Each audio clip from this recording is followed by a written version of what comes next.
জীবনে চলার পথে সঙ্গ এবং সঙ্গী দুটোই ভীষণ প্রয়োজন। আর একজন পারফেক্ট মানুষকে জীবনসঙ্গী হিসেবে পাওয়া তো উপরওয়ালার আশীর্বাদ। হ্যালো এভরিওয়ান, আসসালামু আলাইকুম। সবাই কেমন আছেন? আশা করছি আল্লাহর রহমতে সবাই খুব ভালো আছেন। আলহামদুলিল্লাহ, আমরাও ভালো আছি। বৈশাখী লাইফস্টাইল ব্লগে নতুন ব্লগ দেখার জন্য সবাইকে স্বাগতম জানাচ্ছি। আমি বৈশাখী। আমার ভিডিওগুলো যে আপুরা ভাইয়ারা দেখেন বা দেখছেন তাদের সবার সুস্থতা কামনা করে আজকে ভিডিও শুরু করছি। প্রতিদিনের মতো আজকে ঘুম থেকে উঠে আগে বিছানাটা গুছিয়ে নিলাম, তারপর ঘরটা গুছিয়ে নিলাম। এখন বাজারগুলো গুছিয়ে নিব। বাসার পাশেই দোকান আছে, সেখান থেকে আম্মু সবজি নিয়ে আসছে আর কিছু বিস্কুট নিয়ে আসলো। বেশি কিছু একসাথে আনা হয় না, অল্প অল্প করে আনা হয়, কারণ জান্নাতকে নিয়ে আমার অনেকবার বাইরে যেতে হয়। তাই যখন যা প্রয়োজন তখন আসার সময় নিয়ে আসে। যেমন আজকে নিয়ে আসলো লবণ, হলুদ গুঁড়ো, মরিচ গুঁড়ো, ধনিয়া গুঁড়ো।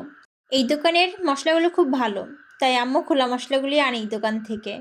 আজকে রান্না করার জন্য এই সবজিগুলো আনছে: কাঁচামরিচ, ধনেপাতা, বেগুন ও কাঁচকলা। আজকে এগুলোই রান্না করা হবে।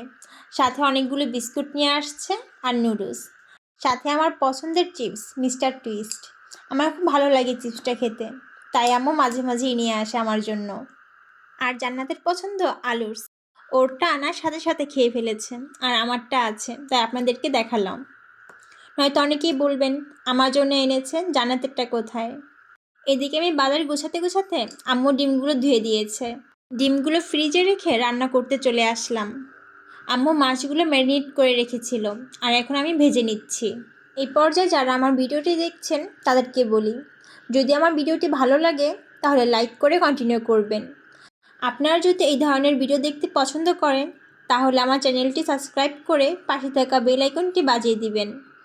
এতে করে আমার কোনো নতুন ভিডিও ছাড়া মাত্র আপনার কাছে নোটিফিকেশন চলে যাবে, আর আপনি আপনার সময় সুযোগ মতো ভিডিওটি দেখতে পারবেন। আমার মাছ ভাজা হয়ে গেছে, এখন বেগুনগুলো ভেজে নিচ্ছি। গরম ভাতের সাথে বেগুন ভাজা খেতে খুব ভালো লাগে। শুধু বেগুন ভাজা না, গরম গরম বেগুনি ভাজাও ভাত দিয়ে খেতে খুব ভালো লাগে। আমার তো খুব পছন্দ। তেলে ভাজা যে কোনো খাবার শরীরের জন্য ক্ষতিকর, তবু আমরা ঘুরে ফিরে সেই তেলে ভাজা জিনিসগুলোই খুব পছন্দ করি, কারণ এগুলো খেতেই বেশি মজা হয়। আমাদের একটা পুঁইশাক চারা আছে আর একটা মিষ্টি কুমড়া চারা আছে, আর সেগুলো আমি বেশি বড় হতে দেই না। একটা দুইটা আগা বের হলেই আমি সাথে সাথে নিয়ে আসি। তাই আজকেও নিয়ে আসছিলাম। রুই মাছ দিয়ে রান্না করেছি, সাথে আলু দিয়েছি। আর এখন কলা তরকারিটা রান্না করে নিচ্ছি। কলা তরকারিও আজকে রুই মাছ দিয়ে রান্না করব। আমার কলা তরকারি খুব পছন্দ। আমার মতো আর কে কে আছেন যাদের কলা তরকারি খুব পছন্দ? কলা ভর্তাটাও খুব ভালো লাগে।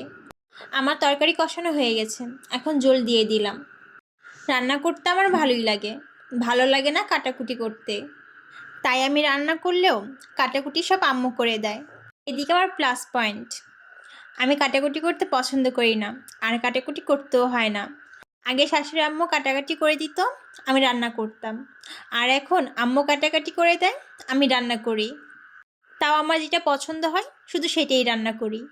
আর এখন তো আমি প্রতিদিন রান্নাও করি না, যেদিন ভিডিও করি শুধু সেই দিনই রান্না করি। এছাড়া আম্মুই প্রতিদিন রান্না করে। আপনাদের সাথে কথা বলতে বলতে আমার দুপুরে রান্না শেষ।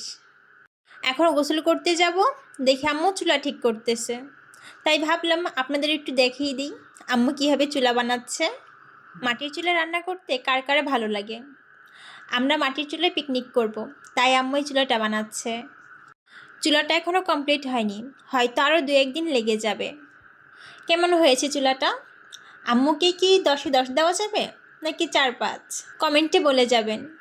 আমি অপেক্ষায় আছি কবে চুলাটা কমপ্লিট হবে আর আমি এই চুলায় রান্না করব আর আপনাদেরকে দেখাবো। এতক্ষণ যারা ধৈর্য নিয়ে আমার ভিডিওটা দেখেছেন তাদেরকে অসংখ্য ধন্যবাদ। যদি আজকের ভিডিওটা আপনাদের ভালো লাগে তাহলে লাইক, কমেন্ট ও শেয়ার করতে ভুলবেন না। আপনাদের দেওয়া একটি লাইকে আমি আরও ভিডিও বানাতে উৎসাহ পাবো। আর ভিডিওতে কোনো ভুল ত্রুটি হলে ক্ষমা দৃষ্টিতে দেখবেন। আজকের ব্লগ আমি এখানেই শেষ করছি। সবাই ভালো থাকবেন এবং আমার জন্য দোয়া করবেন, আমি যেন আপনাদেরকে নতুন নতুন ভিডিও উপহার দিতে পারি। আল্লাহ হাফেজ, আসসালামু আলাইকুম।